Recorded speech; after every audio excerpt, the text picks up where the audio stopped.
bismillah ikfini adala ya Allah sali baqa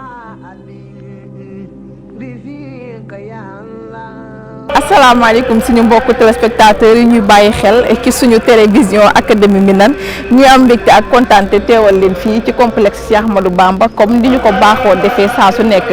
saa yu tollee fii rek télévision académie Minane day déplacé wu ñëw fii ci université Cheikh Ahmadou Bamba ngir gëstu liggéey bu am solo bi nga xam ni Touba Matériaux daf koy amal ànd ko ak ki nga xam ni mooy jëwrin Abdou Lahad Ka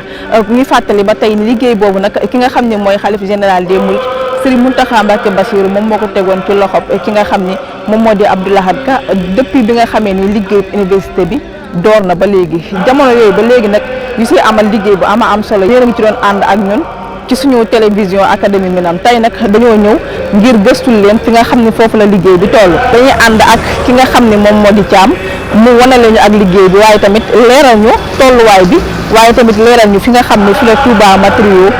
jëm ci jamono yi ñu dëgmal kon Serigne Fallou ñu ànd daal di teewlu Thiam ci kàddu yu am solo yi nga xam ne daf koy yëkkati. asalaamaaleykum wa rahmatullah taala wa barakaatu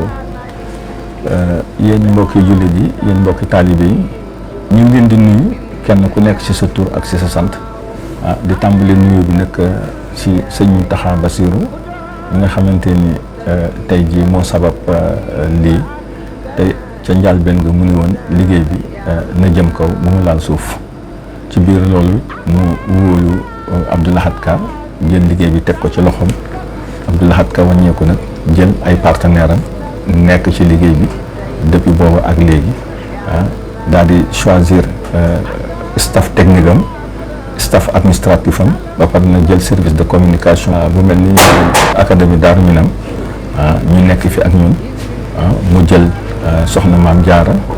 boole ko ak ñun mu superviser communication bi jël ku mel ni sëñ Fallou jël caméra yi jox ko Mountakha Ndiaye Gabon superviser leen ñoom ñëpp te boobu ak léegi wax dëgg yàlla ñu ngi góorgóorlu suñu kemtalaay kattan te it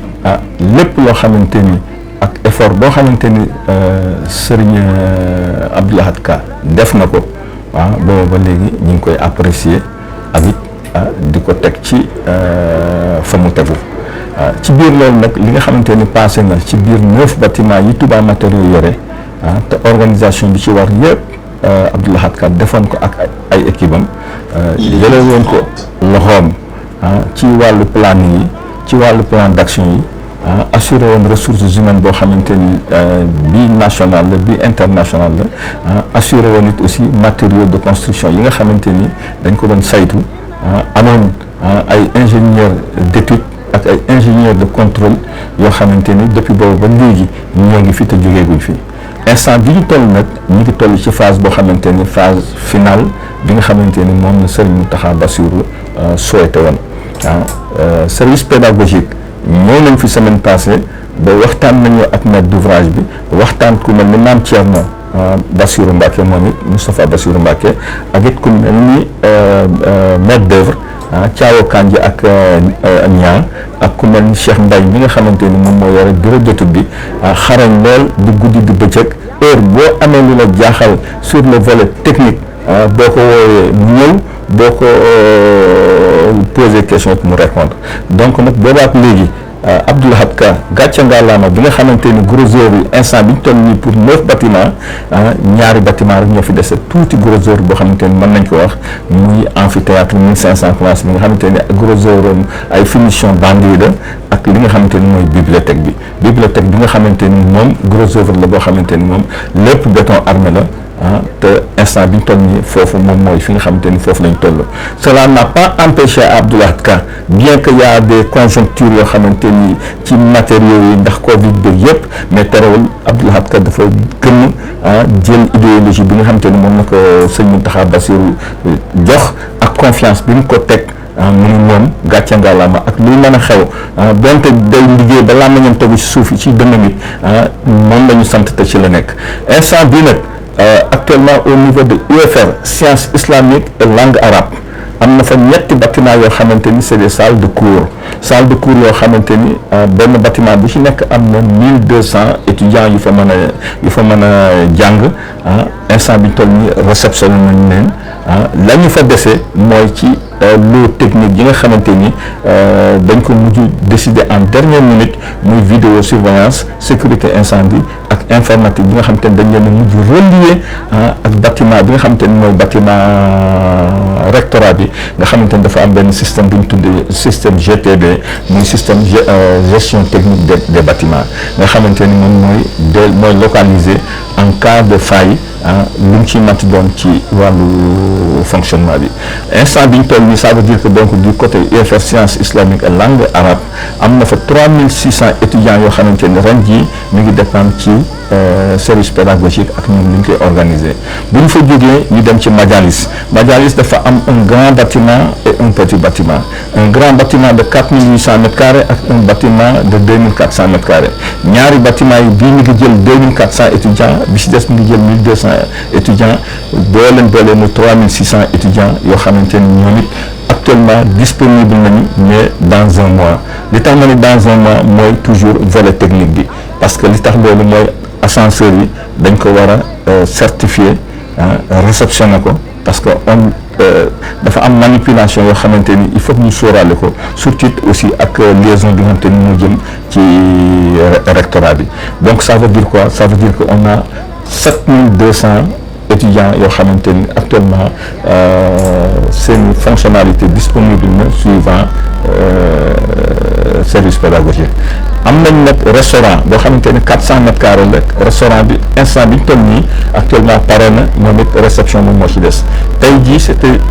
une journée de réception boo xamante ni staff international ñoo waroon ñëw ñu réceptionner mais ñoom ci seen wàllu bopp dañu am contretemps de dernière minute ñu repousser ko à la semaine prochaine ça veut dire que restaurant boobu on a 265 étudiants yoo xamante ni mën nañ duggandoo def seen restauration ba pare génn yeneen 265 dugg mu des nag léegi nag amphithéâtre 1500 places amphithéâtre 1500 places bu gros œuvre bi actuellement ci problème de finition d'enduit yi permettre ñi poser aluminium mën a ñëw poser aluminium foofu la ñu toll avant ñu commencer acoustique bi ak sonorisation bi léegi mu des nag la bibliothèque bi nga xamante ni nag kooku moo doon bâtiment bi nga xamante ni c'était plus ou moins le seul bâtiment en sous-sol nekk 1200 mètres carrés par niveau au total nekkoon 12600 mètres carrés construit yoo xamante ni actuellement defar nañ sous-sol defar rez-de-chaussée ñu ngi ci premier étage bi foofu moom it problème mu gros œuvre la gros œuvre boobu it nag jël nañu ay matuwaay te it comme centrale à béton beeg tupi yi ak pompe yi nga xam te ñoo fi nekkoon daan gérer 9 bâtiments yooyu yëpp dañ leen concentré ci benn bâtiment bi moo tax on a pris un délai de 5 mois suivant nag maintenant plan d'action bi nga xam te ne mooy accompagner planning bi nga xamante ni ressources humaines beeg matériaux yi parce que matériaux yi ñëpp xam nañ ni instant bi toll nii am nañ tuuti difficulté ci approvisionnement matériaux yi demee ni surtout fer bi pour gros œuvre bi parce que fer bi actuellement comme dañ ko importer ak Covid bi donc instant bi xaw na am tuuti difficulté parce que déjà même au niveau je ne parle même pas au niveau des prix qui est devenu du simple au double mais terewul yooyu yëpp ab laxat teg na ci loxoom mais terewul ñu ngi foncer pour jéem a avancer le maximum parce que moom nee na ak luy mën a xew ak lu muy mën a régler it lu sëñ Mountakha moom santaane da koy def ba pare leneen lu mu ci teg na doo ko ci teg mais sëñ Mountakha nee na bu mu laal suuf na jëm ci kaw moom it nee na ay techniciens nee na ay collaborateurs am ba ci service communication bii di yéen ñi nga xamante ni Maam Jaara moo taxaw nii ak sëñ Fallou nga xamante ni ñoom ci seen wàllu bopp it lii dugguleet parce que bis bu ne instant bu ne lu ngeen gis ak lu ngeen gisul lépp ñu ngi koy def di ko archiver parce que bis dina ñëw dinañ ko def ci écran géant di koy wane parce que lépp loo xamante ni ab taalibe bi da ko fee dugal Sëriñ Mountakha Bassirou Mbacké yëkkatiwaat na lu ñu toll boole ko ci teg ko ci loxol Abdou Lahad Ka te Abdou Lahad Ka nee na bëgg na it travaux yi nga xamante ni dañ ko enterré nga xamante ni bu bâtiment bi taxawee kenn dootu ko gis yooyu moom la chargé service communication bii di académie Darou Minane te it aussi ñu di fi nekk ak ñun ba ay 2 heures et 3 heures parce que am na ci travaux yoo xamante ni nëgës xëlës lañ koy def parce que bu ñuy liggéeyee ba 4 heures wàcc am na ñoo xamante ne dañuy commencé 17 heures jëm 2 heures du matin te am na si loo xamante ni ñoom buñ fi teewul duñ ko gis moo tax tout le temps ñi nga am ay relais di am ay permanence yoo xamante ni ñu ngi gis loolu lépp léegi nag ci biir loolu it Abdou Lahad Ka ba fii may wax ak yéen nag depuis 2019 ba tey jii chaque 15 jours Abdou Lahad Ka mi ngi fay ay nitam correctement lii yàgg naa ko wax ci presse bi te kenn du ko dindi chaque 15 jours mu fay nit ñi parce que nag sëñ Mountakha Bassirou Mbacké moo ko sant ni ko bu fi benn ñàkku kenn des képp koo xamante ni ñàkkam des na fi na nekk koo xamante ni taalibe la boo xamante ni dafa jaayante te bu jaayante ba pare ci ñàkkam woowu nit mu ngeen yëkkati dara teg ko ci loxoom balaa mu génn chantier bi loolu nag Abdou Lahad Ka mi ngi koy sàmm ba nga xamante ni chaque 15 jours mu dañ ko defar état mu fay nit ñi te it ñi nga xamante ne dañuy liggéey ba muy guddi it mu ñoom defal leen nëgës xëlës maanaam bu ñu wàccee nga yëkkati la ñu am nga jox leen ko ñu doog a dem instant bi ñu toll nii bu ngeen dafa am bâtiment yoo xamante ne dañoo taxaw di xaar daanaka du xaar boo xamante ne xaaru dara la c'est-à-dire que bu fekkente ne da ngaa tàmbali liggéey di dem ba toll fenn fi war a réceptionner il faut nga def benn temps d'arrêt boo xamante ni pour saytu li ñu naan bâtiment témoin te ëllëg ñu di jëloon benn bâtiment def ko bâtiment témoin nga xam te ne da nga koy liggéey ba pare ñu xool ko ba ñëpp d'accord ne bâtiment bi jaar na yoon li ñu ci soxla yëpp am na léegi nan ngeen a continuer liggéey mais fii dañoo jëloon lu war a mat 6 bâtiments def ko bâtiment témoin nga xamante ni 3 bâtiments yi nekk ci majalis ci UFR science islamique et langue arabe ak 2 bâtiments yi nekk majalis ak restaurant bi ñaar 6 bâtiments yooyu dafa nekk 6 bâtiments yoo xam te ñoom ñëpp ay témoins lañu actuellement nag liggéey nañu leen aussi bien gros œuvre liggéey leen en lot technique ñu wàññeeku nag ñëw ñambaas ci informatique bi ñambaas ci sécurité incendie parce que question sécurité la ba pare ñambaas ci encore vidéosurveillance ba pare nag loolu ñu jël li ñuy wax nag ay contrôle d'accès ki ay anti intrusion ak GTB bi mooy li nga xamante ni moo yore gestion technique bu bâtiment bi nga xamante ni dañ koy relier directement ak bâtiment administration bi nga xamante ni booba foofa dina am benn salle de labo boo xamante ni dina am ay agent sécurité yu fay nekk pour man di gérer bâtiment yi donc loolu moom moo tax li ñuy wax ni yenn bâtiment yi toog xaaroon parce que il fallait dafa am première phase am deuxième phase ba pare am troisième phase instant bi ñu toll nii nag première phase bi moom li ci war yëpp defar nañ ko instant bi ñu toll nag ñu ngi toll nag war a dem ci deuxième phase bi nga xamante ni suivant planning bi ak ni ko sëñ Mountakha tërale noonu lañ ko suivre donc loolu mooy indi baatu xaar mais nekkul xaar boo xamante ni dañuy taxaw di xaar lii wala ñu xaar leneen. voilà yi nga xamante ni pare na ba ñu joxe ko pour utilisation service pédagogique ñoom ba semaine bii rek ñi ngi def ñoom seen i réunion parce que ñëpp xam nañ ni kër moom ak administration ñoo yem donc bu fekkente ni jël nañu structure yi mettre ko à disposition am na benn organisation am na benn administration boo xamante ni dafay jël temps boo xamante ni pour non seulement les professeurs à choisir parce que am na ci loo xamante ni sëriñ bi réglé na ko ba moom depuis le début am na ci professeurs yoo xamante ni état Sénégal moo koy mettre à disposition ba pare nag it nag y a le choix maintenant des étudiants loolu nag choix boobu nag dafay nekk ay critères yoo xamante ni en fonction de ni ko sëriñ Mountakha bëggee en fonction ni ko sëriñ Badiou ak service service bi nga xamante ni ñoom ñoo yore comment dirais-je ñoom ñoo yore exploitation bâtiment yi donc ñoom dañoo nekk ñoo xamante ni instant bi ñu toll ñu ngi ciy liggéey boo xamante ni c'est pas visuel c'est un travail interne donc nag day jël benn temps boo xamante ni te ñoom it nag am nañ temps puisque déjà on est au mois de juin donc entre mois de juin ak mois d'octobre yaakaar naa am na fi temps boo xamante ni ñoom li ñu war a placer en administration yëpp ñoom ñoo ngi ci parce que ñoom ñoo yore service pédagogique bi ñoom ñoo yore exploitation bi donc ñun ak Touba Matériaux ñi ngi yem ci construction ak ci mise en service ak it ci defal leen équipement suivant yi nga xamante ni moo nekk suñu côté léegi nag mu des équipement bi nga xamante ni nag ñoom exploitant yi ñoom ñoo xam nañ koy bëggee ak seen i partenariat ak ñi ko Serigne Mountakha Bassirou Mbacké bëggee donc foofu laps de temps la boo xamante ni temps de réflexion la uniquement rek mais nekkul loo xamante ni vraiment lu am benn blocage ci lenn la doon léegi nag du côté Touba Matériaux instant bi ñu toll nii dañoo demal ñaari phase ñaari phase yi ñu dërmal mooy benn bu njëkk bi mooy que ni ci première phase bi ñu programmé woon nga xamante ni moo doon phase d'expérimentation ak phase bi nga xamante ni c'était une phase boo xamante ni pour le démarrage de l'université phase boobu li nga xamante ni moo doon charge Touba Matériaux mën naa ne actuellement il est à 80% de ces travaux parce que sur 9 bâtiments actuellement ñetti bâtiments ñoo ko fi dese yoo xamante ni ñaar ñi ay finition ay lot technique la benn bi moom moo am gros œuvre ce qui fait que maintenant mooy première phase Touba Matériaux deuxième phase Touba Matériaux bi Touba Matériaux jublu nag mooy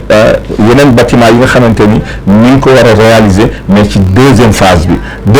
mooy lan mooy que ne en fonction de service pédagogique bi ñoom bu ñu exploiter la première phase en fonction de la nécessité des étudiants en fonction de la nécessité ci vision sëñ Mountakha Bassirou Mbacké bu boobaa deuxième phase boobu ci la ñuy xool exactement ñaata bâtiment moom la Touba Matériaux di jëlaat en engagement ak suivant les réalités bon ginnaaw bu loolu weesoo it nag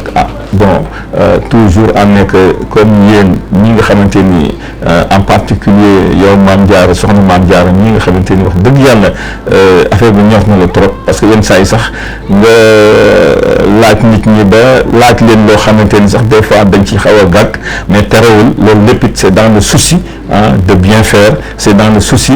que ni yëf yi dafa war a tegu ci benn clarté boo xamante ni ñëpp dañu war a am information bi à temps réel ki nga xamante ni nag moom mooy sëñ Fallou yore caméra bi aussi wax dëgg yàlla man saa yu ma gisee ay PCM damay toog sax yenn saa yi may laajte ndax chantier bi mooy chantier Touba Matériaux wala ban chantier la parce que réellement dina ci am ay